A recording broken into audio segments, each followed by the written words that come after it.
ಅದು 1988 ಡಿಸೆಂಬರ್ 4ನೇ ತಾರೀಕು ರಾಜಸ್ಥಾನನ ರಾಯಲ್ ಕೋಆಪರೇಟಿವ್ ಬ್ಯಾಂಕ್ ಜೈಪುರ್ ಶಾಖೆ ಸೋಮವಾರ ಬೆಳಿಗ್ಗೆ ಬ್ಯಾಂಕ್ ಬಾಗಿಲು ತೆಗೆಯಬೇಕಾಗಿತ್ತು. ಆದರೆ ದುರಾದೃಷ್ಟ, ಅಲ್ಲಿ ಬಂದಿದ್ದ ಜನರು ಬ್ಯಾಂಕ್ ಮುಚ್ಚಿದ್ದನ್ನು ಕಂಡು ದಿಗ್ಭ್ರಾಂತರಾಗಿದ್ದರು. ಕೊನೆಗೆ ಅದರಲ್ಲಿದ್ದ ಒಬ್ಬ ವ್ಯಕ್ತಿ ಹೆಡ್ ಆಫೀಸ್ಗೆ ಫೋನ್ ಮಾಡಿ ಬ್ಯಾಂಕ್ ಮುಚ್ಚಿರೋ ಬಗ್ಗೆ ಹೇಳಿದಾಗ ಹೆಡ್ ಆಫೀಸ್ ನಿಂದ ಮ್ಯಾನೇಜರ್ ಆಶ್ಚರ್ಯಚಕಿತನಾಗುತ್ತಾನೆ. ಓಡೋಡಿ ಬಂದು ತಮ್ಮಲ್ಲಿದ್ದ ಡೂಪ್ಲಿಕೇಟ್ ಕೀ ಬಳಸಿ ಬ್ಯಾಂಕ್ ಬಾಗಿಲು ತೆಗೆದಾಗ ಒಳಗಡೆಯ ದೃಶ್ಯವನ್ನ ಕಂಡು ಮೂರ್ಛೆ ಹೋಗಿ ಬಿದ್ದಿದ್ದ. ಯಾಕಂದ್ರೆ ಬ್ಯಾಂಕ್ನಲ್ಲಿದ್ದ ಎಲ್ಲಾ ಲಾಕರ್ಗಳು ಲೂಟಿಯಾಗಿ ಹೋಗಿದ್ದವು. ಅಷ್ಟೇ ಅಲ್ಲ, ಬ್ಯಾಂಕ್ನಲ್ಲಿ ಕೆಲಸ ಮಾಡುತ್ತಿದ್ದ 7 ಜನ ಸಿಬ್ಬಂದಿ ಕೂಡ ಅಂದು ಒಬ್ಬರು ಅಲ್ಲಿ ಕಾಣಿಸುವುದಿಲ್ಲ. ಅಷ್ಟೇ ಅಲ್ಲ, ಅಲ್ಲಿ ಕೆಲಸ ಮಾಡುತ್ತಿದ್ದ ಸೆಕ್ಯೂರಿಟಿ ಕೂಡ ನಾಪತ್ತೆಯಾಗಿದ್ದ. ಈ ವಿಷಯವನ್ನು ಬ್ಯಾಂಕಿನ ಹೆಡ್ ಮ್ಯಾನೇಜರ್ ಪೊಲೀಸರಿಗೆ ತಿಳಿಸಿದಾಗ ಪೊಲೀಸರು ಕೂಡ ಈ ಒಂದು ಘಟನೆಯನ್ನ ನೋಡಿ ಬೆಚ್ಚಿ ಬಿದ್ದಿದ್ದರು. ಆಮೇಲೆ ತನಿಖೆಯನ್ನು ಆರಂಭಿಸಿದಾಗ 1 ವಾರದ ನಂತರ ಗೊತ್ತಾಗುತ್ತದೆ, ಬ್ಯಾಂಕಿನಲ್ಲಿ ಕೆಲಸ ಮಾಡುತ್ತಿದ್ದ 7 ಜನ ಜೊತೆಗೆ ಸೆಕ್ಯೂರಿಟಿ ಸೇರಿ ತಾವು ಕೆಲಸ ಮಾಡುತ್ತಿದ್ದ ಬ್ಯಾಂಕ್ ಅನ್ನೇ ಲೂಟಿ ಮಾಡಿಬಿಟ್ಟಿದ್ದರು. ಇದು ಒಂದಲ್ಲ ಎರಡಲ್ಲ, ಬರೋಬ್ಬರಿ 3.3 ಕೋಟಿ ರೂಪಾಯಿ ದರೋಡೆ ಮಾಡಿ ನಾಪತ್ತೆಯಾಗಿದ್ದರು. ವಿಚಿತ್ರ ಏನೆಂದರೆ ಈ ದರೋಡೆ ನಡೆದು ಹೆಚ್ಚು ಕಡಿಮೆ ಈಗ 40 ವರ್ಷಗಳೇ ಆಗಿ ಹೋಗಿವೆ. ಆದರೆ ದರೋಡೆ ಮಾಡಿದ ಯಾವ ಒಬ್ಬ ಸಿಬ್ಬಂದಿ ಕೂಡ ಇನ್ನೂವರೆಗೆ ಸಿಕ್ಕಿಲ್ಲ ಅನ್ನೋದೇ ವಿಪರ್ಯಾಸ.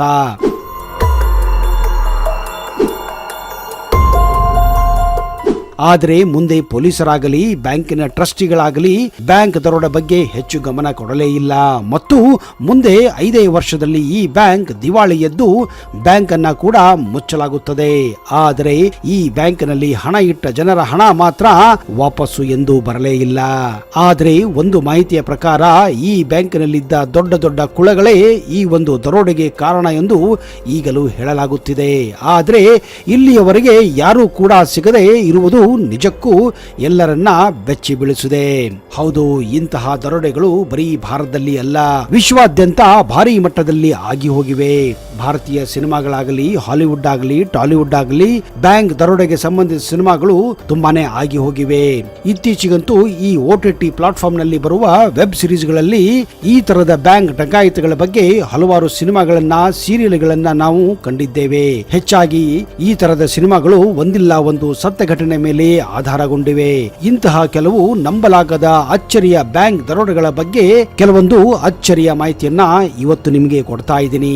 ಈ ಬ್ಯಾಂಕ್ ದರೋಡೆಗಳು ಹೆಚ್ಚಾಗಿ ಥ್ರಿಲಿಸ್ಟ್, ಬಿಸಿನೆಸ್ ಇನ್ಸೈಡರ್ ಮತ್ತು ಹಲವು ಪ್ರಮುಖ ವೆಬ್ಸೈಟ್ಗಳನ್ನ ಆಧರಿಸಿದೆ.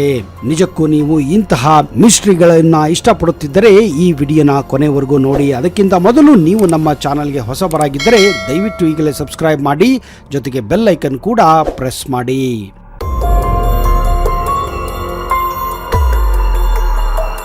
256 ಅಡಿ ಸುರಂಗವನ್ನು ತೆಗೆದು ದರೋಡೆ. 2006ರಲ್ಲಿ ಬ್ರೆಜಿಲ್ನ ಪೋರ್ಟ್ ಲೆಜಾದಲ್ಲಿ ಯಾರೂ ಕೂಡ ಯೋಚನೆ ಮಾಡದಂತಹ ಮತ್ತು ಚಲನಚಿತ್ರಗಳಲ್ಲಿ ಮಾತ್ರ ನೋಡಬಹುದಂತಹ ಒಂದು ದರೋಡೆ ನಡೆದು ಹೋಗಿತ್ತು. ಕಳ್ಳರು ಸೆಂಟ್ರಲ್ ಬ್ಯಾಂಕ್ ಶಾಖೆಯ ಬಳಿ ಅಂಗಡಿಯನ್ನ ಬಾಡಿಗೆ ಪಡೆದು ನಂತರ ಅಲ್ಲಿ ಬೇಕರಿಯನ್ನ ಒಂದು ಪ್ರಾರಂಭ ಮಾಡುತ್ತಾರೆ.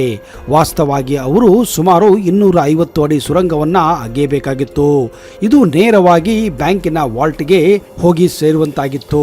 ಸುರಂಗವನ್ನು ಯಶಸ್ವಿಯಾಗಿ ಅಗೆದ ನಂತರ ಒಂದೇ ರಾತ್ರಿಯಲ್ಲಿ ಸುಮಾರು 6 ಜನರ ಗ್ಯಾಂಗು 3.5 ಟನ್ ಚಿನ್ನವನ್ನ ಲೂಟಿ ಮಾಡಿದ್ದರು ಮತ್ತು ಸಾಗಿಸಿದ್ದರು. ಈ ಕಳ್ಳತನದಲ್ಲಿ $70 ಮಿಲಿಯನ್ ಅಂದ್ರೆ ಸುಮಾರು 500 ಕೋಟಿ ರೂಪಾಯಿಗೂ ಹೆಚ್ಚು ಹಣ ದೋಚಲಾಗಿತ್ತು. ಆದರೆ ಗ್ಯಾಂಗಿನಲ್ಲಿದ್ದ ಒಬ್ಬ ಹುಡುಗಿ ಮಾಡಿದ ಒಂದು ಚಿಕ್ಕ ತಪ್ಪಿನಿಂದ ಇಡೀ ಗ್ಯಾಂಗ್ ಪೊಲೀಸರ ವಶವಾಗುತ್ತದೆ.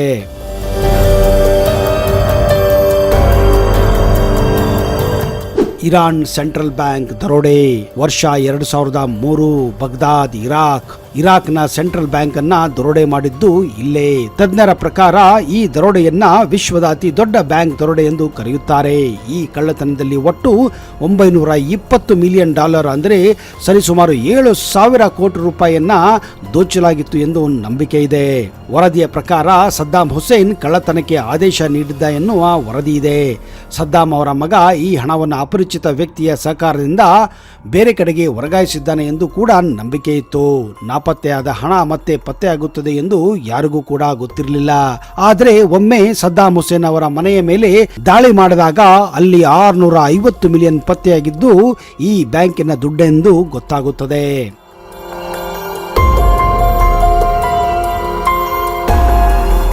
ವಿಸಿ ಲಂಡನ್ ಬ್ಯಾಂಕ್ ದರೋಡೆ 1987ರಲ್ಲಿ ಇಟಲಿಯ ಕುಖ್ಯಾತ ಕ್ರಿಮಿನಲ್ ವಲೆರಿಯೋ ವಿಸಿ ಲಂಡನ್ನ ಬ್ಯಾಂಕ್ ಒಂದನ್ನ ದರೋಡೆ ಮಾಡಿ ಸುಮಾರು 800 ಕೋಟಿ ರೂಪಾಯಿ ಲೂಟಿ ಮಾಡಿದ್ದ.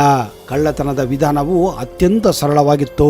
ಖಾತೆ ತೆರೆಯುವ ನೆಪದಲ್ಲಿ ವಲೆರಿಯೋ ತನ್ನ ಸಹಚಕರೊಂದಿಗೆ ಬ್ಯಾಂಕಿಗೆ ಆಗಮಿಸಿ ಬ್ಯಾಂಕ್ ಮ್ಯಾನೇಜರ್ ಅನ್ನ ಒತ್ತೆಯಾಳಿ ಇಟ್ಟುಕೊಂಡಿದ್ದ. ಇದಾದ ನಂತರ ತನ್ನ ಉಳಿದ ಸಹಚರರನ್ನ ಕರೆಸಿ ಅವರೆಲ್ಲರೂ ಬ್ಯಾಂಕಿನಿಂದ ಚಿನ್ನಾಭರಣ, ನೋಟುಗಳು ಮತ್ತು ಇತರ ಬೆಲೆ ಬಾಳುವ ವಸ್ತುಗಳನ್ನು ಲೂಟಿ ಮಾಡಿದ್ದರು. ವಲೆರಿಯೋ ನಂತರ ದಕ್ಷಿಣ ಅಮೆರಿಕಕ್ಕೆ ಓಡಿ ಹೋಗುತ್ತಾನೆ. ಅಲ್ಲಿಂದ ಅವನು ಎಲ್ಲಿ ನಾಪತ್ತೆಯಾದ ಅನ್ನುವುದು ಕೂಡ ಇಲ್ಲಿವರೆಗೂ ಗೊತ್ತೇ ಆಗಿರೋದು ವಿಚಿತ್ರವೆನಿಸಿದೆ. ಈಗಲೂ ಕೂಡ ಈ ವಲೆರಿಯನ್ನ ಇಂಗ್ಲೆಂಡಿನ ಪೊಲೀಸರು ಹುಡುಕುತ್ತಿರುವುದು ವಿಚಿತ್ರ ಅನಿಸುತ್ತದೆ.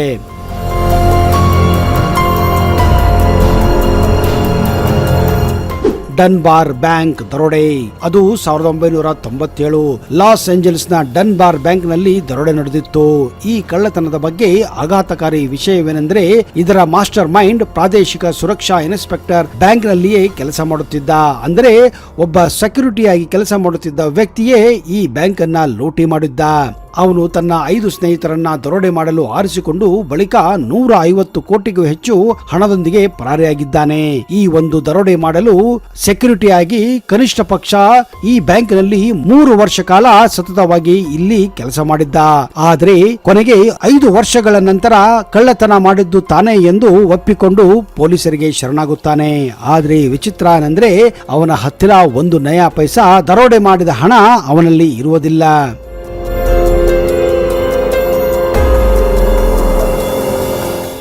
ರಾಯಲ್ ಮೇಲ್ ರೈಲು ರಾಬರಿ. ಇದನ್ನ 1963ರಲ್ಲಿ ಇಂಗ್ಲೆಂಡಿನ ಬಕಿಂಗ್ಹ್ಯಾಮ್ ನಲ್ಲಿ ನಡೆಸಲಾಗಿತ್ತು. ಗ್ಲಾಸ್ಗೋದಿಂದ ರಾಯಲ್ ಮೇಲ್ ರೈಲು ಬರುತ್ತಿತ್ತು. ಅದರಲ್ಲಿ ಅನೇಕ ಬೆಲೆ ಬಾಳುವ ವಸ್ತುಗಳಿದ್ದವು.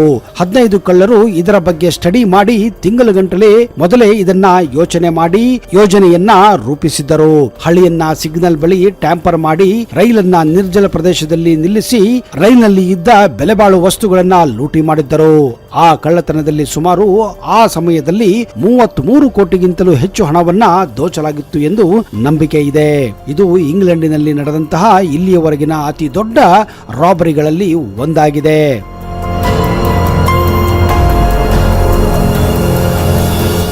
ಚೆನ್ನೈ ಗೋಲ್ಡ್ ಡಕಾಯಿತಿ. ತಮಿಳುನಾಡು ರಾಜಧಾನಿ ಚೆನ್ನೈನಲ್ಲಿ ಬ್ಯಾಂಕ್ ದರೋಡೆಯೊಂದು ನಡೆದಿದೆ. ಕೋಟ್ಯಾಂತರ ರೂಪಾಯಿ ಮೌಲ್ಯದ 32 ಕೆಜಿ ಚಿನ್ನವನ್ನ ದೋಚಿದ ದುಷ್ಕರ್ಮಿಗಳು ಪರಾರಿಯಾಗಿದ್ದಾರೆ. ಸಿನಿಮೆಯ ರೀತಿಯಲ್ಲಿ ಈ ದರೋಡೆ ನಡೆದು ಹೋಗಿದೆ. ಚೆನ್ನೈ ನಗರದ ಅರುಂಬುಕ್ಕಂ ಪ್ರದೇಶದಲ್ಲಿ ಫೆಡ್ ಬ್ಯಾಂಕ್ ಗೋಲ್ಡ್ ಲೋನ್ ಒಳಗೆ ಮುಖವಾಡ ಧರಿಸಿ ನುಗ್ಗಿದ 3 ವ್ಯಕ್ತಿಗಳು ಅವರು ಸ್ಟ್ರಾಂಗ್ ರೂಮ್ ನ ಕೀಗಳನ್ನ ತೆಗೆದುಕೊಂಡು ಉದ್ಯೋಗಿಗಳನ್ನ ಶೌಚಾಲಯದ ಒಂದರ ಒಳಗೆ ಕೂಡಿಹಾಕಿದ್ದಾರೆ. ಬಳಿಕ ಕ್ಯಾರಿ ಬ್ಯಾಗ್ ನಲ್ಲಿ ಚಿನ್ನ ತುಂಬಿಕೊಂಡು ಅಲ್ಲಿಂದ ಪಲಾಯನ ಮಾಡಿದ್ದಾರೆ. ಬ್ಯಾಂಕ್ ಶಾಖೆಯ ಪ್ರಕಾರ 32 ಕೆಜಿ ಚಿನ್ನವನ್ನ ದೋಚಲಾಗಿದೆ ಎಂದು ಪೊಲೀಸ್ ಆಯುಕ್ತರು ಹೇಳಿದ್ದಾರೆ. ಬ್ಯಾಂಕಿನ ಒಳಗಿನವರೇ ಈ ರಾಬರಿ ಕೃತ್ಯದಲ್ಲಿ ಭಾಗಿಯಾಗಿರುವ ಬಗ್ಗೆ ಪೊಲೀಸರಿಗೆ ಶಂಕೆ ಇತ್ತು. ದರೋಡೆಕೋರರ ಪೈಕಿ ಇಮಾಮ್ ಹುಸೇನ್ ಆ ಶಾಖೆಯ ಹಾಲಿ ನೌಕರನಾಗಿದ್ದ ಎಂದು ಜಂಟಿ ಆಯುಕ್ತ ಟಿಎಸ್ ಅನ್ನು ಹೇಳಿದ್ದಾರೆ. ದೋಚಿದ ಚಿನ್ನದ ಮೌಲ್ಯ ಹಲವಾರು ಕೋಟಿ ರೂಪಾಯಿ ಇರಬಹುದೆಂದು ಊಹಿಸಲಾಗಿದೆ. ತನಿಖೆಯನ್ನು ಆರಂಭಿಸಿದರೂ ಕೂಡ ಇನ್ನೂ ಕೂಡ ಈ ತನಿಖೆ ಪೂರ್ಣಗೊಂಡದೇ ಇರುವುದು ಹಲವಾರು ಪ್ರಶ್ನೆಗಳಿಗೆ ಎಡೆ ಮಾಡಿಕೊಟ್ಟಂತಾಗಿದೆ. ಕಳ್ಳರು ಕೊಟ್ಟ ಲಘು ಪಾನೀಯ ಕುಡಿದ ಬಳಿಕ ತಾನು ಪ್ರಜ್ಞಾಹೀನನಾಗಿ ಬಿದ್ದೆ ಎಂದು ಗೋಲ್ಡ್ ಲೋನ್ ಕಚೇರಿಯ ಭದ್ರತಾ ಕಾವಲುಗಾರ ಹೇಳಿಕೊಂಡಿದ್ದಾನೆ. ಅದರಲ್ಲಿ ಕೆಲವರು ಪರಿಚಯದವರು ಆಗಿದ್ದರಿಂದ ತಾವು ಲಘು ಪಾನೀಯನ್ನ ಅಂದ್ರೆ ಕೋಲ್ಡ್ ಡ್ರಿಂಕ್ಸ್ ಅನ್ನ ತಾವು ಕುಡಿದೆವು ಎಂದು ಭದ್ರತಾ ಮಂಡಳಿ ಹೇಳಿಕೊಂಡಿದೆ. ಆದ್ರೆ ಅದರಲ್ಲಿ ಕೆಲವೊಂದು ಪ್ರಜ್ಞಾಹೀನವಾಗುವಂತಹ ಸೋಡಾ ರೀತಿಯ ವಸ್ತುವನ್ನ ಹಾಕಿ ಭದ್ರತಾ ಮಂಡಳಿಯನ್ನೇ ಪ್ರಜ್ಞಾಹೀನ ಮಾಡಲಾಗಿತ್ತು. ತದನಂತರ ಒಳಗೆ ನುಗ್ಗಿದ ದರೋಡೆಕೋರರು ಅಲ್ಲಿರುವ ಸಿಬ್ಬಂದಿಯನ್ನ ಶೌಚಾಲಯದಲ್ಲಿ ಕಟ್ಟಿ ಹಾಕಿ ದರೋಡೆಯನ್ನ ಮಾಡಲಾಗಿದೆ.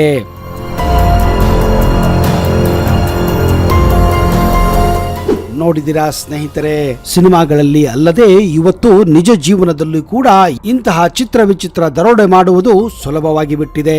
ಎಷ್ಟೇ ಭದ್ರತೆ ಒದಗಿಸಿದರೂ ಕೂಡ ಅದನ್ನು ಮುರಿಯುವ ಛಾತಿ ಇಂತಹ ದರೋಡೆಕೋರಲ್ಲಿ ಇದೆ ಅಂದ್ರೆ ಅದು ವಿಚಿತ್ರವೇ ಸರಿ. ಸ್ನೇಹಿತರೆ, ಇಂತಹ ಬ್ಯಾಂಕ್ ರಾಬರಿಗಳ ಬಗ್ಗೆ ಇನ್ನಷ್ಟು ಮಾಹಿತಿಯನ್ನ ಬರುವ ಸಂಚಿಕೆಯಲ್ಲಿ ಕೊಡುತ್ತೇನೆ. ಅಲ್ಲಿಯವರೆಗೆ ಜೈ ಹಿಂದ್, ಜೈ ಕರ್ನಾಟಕ. ನಿಮಗೆಲ್ಲ ಶುಭವಾಗಲಿ.